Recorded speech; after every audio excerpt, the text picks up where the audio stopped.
আজ ত্রিপুরাবাসীদের গর্বের দিন। ভারতের তৃতীয় রাজ্য হিসেবে ত্রিপুরাকে পূর্ণ স্বাক্ষর ঘোষণা। কেন্দ্রীয় সরকারের হিসেব অনুযায়ী বলা যায়, সংজ্ঞা অনুযায়ী কোনো রাজ্য বা কেন্দ্রশাসিত অঞ্চলে যদি সাক্ষরতার হার ৯৫% বেশি হয়, সেই রাজ্য বা কেন্দ্রশাসিত অঞ্চলকে দেওয়া হয় পূর্ণ সাক্ষরতার মর্যাদা। এই হিসেবে ২০২৩ থেকে ২৪ অর্থবছরে প্রকাশিত পিএলএফএস রিপোর্ট অনুসারে ত্রিপুরার সাক্ষরতার হার দাঁড়ায় ১৩.৭%।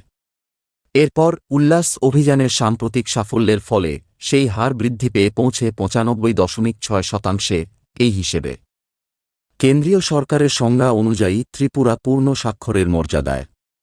ত্রিপুরার শিক্ষার ইতিহাসে সেই সাফল্য রচিত হতে চলেছে।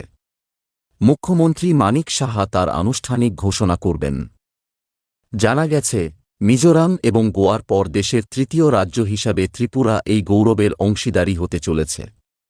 যদিও এর পেছনে উল্লাস নবভারত সাক্ষরতা কার্যক্রম একটি গুরুত্বপূর্ণ ভূমিকা পালন করেছে।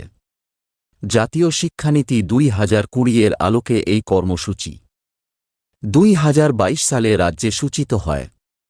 লক্ষ্য ২০২৭ সালের মধ্যে প্রতিটি প্রাপ্তবয়স্ক নাগরিককে সাক্ষরতার আওতায় নিয়ে আসা।